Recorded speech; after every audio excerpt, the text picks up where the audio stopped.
Canadian ਸਰਕਾਰ ਖਤਰੇ ਵਿੱਚ ਹੈ ਤੇ ਜਸਟਿਨ ਟਰੂਡੋ ਨੂੰ ਕਿਸੇ ਵੀ ਸਮੇਂ ਸੱਤਾ ਤੋਂ ਲਾਂਭੇ ਕੀਤਾ ਜਾ ਸਕਦਾ ਹੈ। ਸਹਿਯੋਗੀ ਪਾਰਟੀਆਂ ਵੱਲੋਂ ਸਮਰਥਨ ਵਾਪਸ ਲੈਣ ਤੋਂ ਬਾਅਦ ਉਹਨਾਂ ਦੀ ਪਾਰਟੀ ਘੱਟ ਗਿਣਤੀ ਵਿੱਚ ਰਹਿ ਗਈ ਹੈ। ਕੈਨੇਡਾ ਵਿੱਚ ਖੱਬੇ ਪੱਖੀ ਪਾਰਟੀ NDP ਦੇ ਮੁਖੀ ਜਗਮੀਤ ਸਿੰਘ ਨੇ ਟਰੂਡੋ ਦੀ ਲਿਬਰਲ ਪਾਰਟੀ ਨਾਲ ਆਪਣਾ ਸਮਝੌਤਾ ਖਤਮ ਕਰ ਦਿੱਤਾ ਹੈ। ਦੋਵੇਂ ਪਾਰਟੀਆਂ 2022 ਤੋਂ ਗੱਠਜੋੜ ਵਿੱਚ ਸਨ।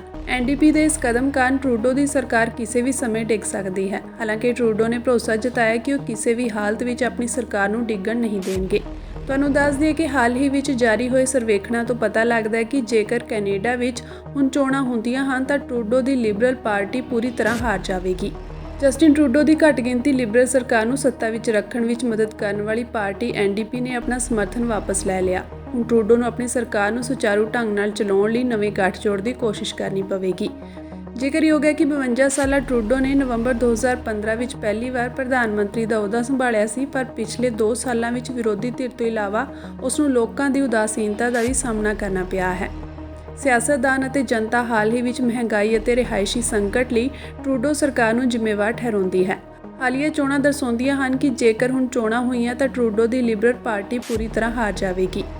ਸਾਲ 2022 ਵਿੱਚ ਲਿਬਰਲ ਪਾਰਟੀ ਅਤੇ ਜਗਮੀਤ ਸਿੰਘ ਦੀ NDP ਵਿੱਚ 2025 ਤੱਕ ਇਕੱਠੇ ਰਹਿਣ ਦਾ ਸਮਝੌਤਾ ਹੋਇਆ ਸੀ, ਪਰ ਜਗਮੀਤ ਸਿੰਘ ਨੇ ਆਪਣੇ ਸੋਸ਼ਲ ਮੀਡੀਆ ਅਕਾਊਂਟ ਤੇ ਇਸ ਸਮਰਥਨ ਨੂੰ ਵਾਪਸ ਲੈਣ ਦੇ ਕਾਰਨਾਂ ਬਾਰੇ ਵੀ ਜਾਣਕਾਰੀ ਦਿੱਤੀ ਹੈ। I notified the Prime Minister that I've ripped up the supply and confidence agreement. Canadians are fighting a battle for the future of the middle class. Justin Trudeau has proven again and again he will always cave to corporate greed.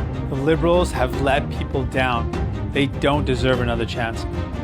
There is an even bigger battle ahead. The threat of Pierre Poilievre and conservative cuts from workers, from retirees, from young people, from patients, from families. He will cut in order to give more to big corporations and wealthy CEOs. I'm running for Prime Minister because together we can and will stop conservative cuts. We can deliver relief and restore hope. If we're together, nothing is impossible. And we won't let them tell us it can't be done. Big corporations and wealthy CEOs have had their government. It's the people. I really hope the NDP stays focused on how we can deliver for Canadians, as we have over the past years, rather than focusing on politics. Canadian ਸਰਕਾਰ ਖਤਰੇ ਵਿੱਚ ਹੈ ਤੇ Justin Trudeau ਨੂੰ ਕਿਸੇ ਵੀ ਸਮੇਂ ਸੱਤਾ ਤੋਂ ਲਾਂਭੇ ਕੀਤਾ ਜਾ ਸਕਦਾ ਹੈ। ਸਹਿਯੋਗੀ ਪਾਰਟੀਆਂ ਵੱਲੋਂ ਸਮਰਥਨ ਵਾਪਸ ਲੈਣ ਤੋਂ ਬਾਅਦ ਉਹਨਾਂ ਦੀ ਪਾਰਟੀ ਘੱਟ ਗਿਣਤੀ ਵਿੱਚ ਰਹਿ ਗਈ ਹੈ।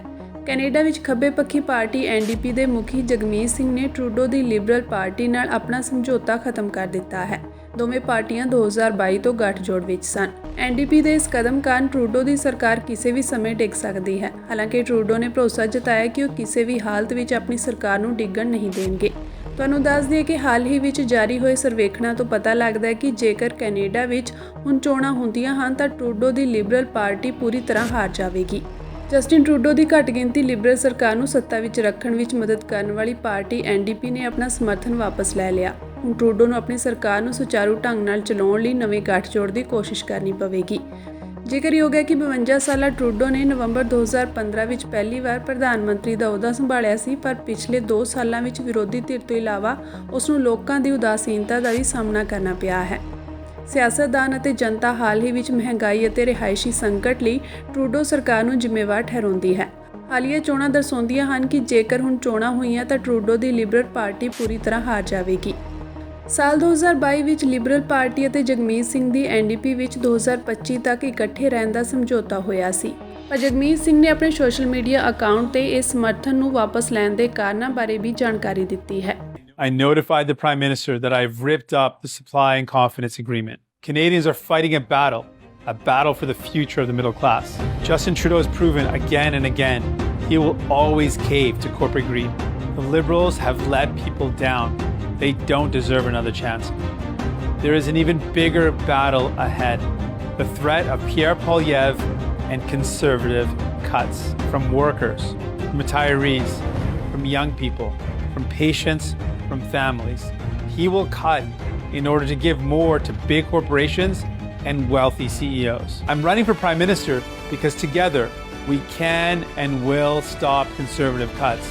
We can deliver relief and restore hope. If we're together, nothing is impossible. and we won't let them tell us it can't be done. Big corporations and wealthy CEOs have had their government. It's the people. I really hope the NDP stays focused on how we can deliver for Canadians, as we have over the past years, rather than focusing on politics.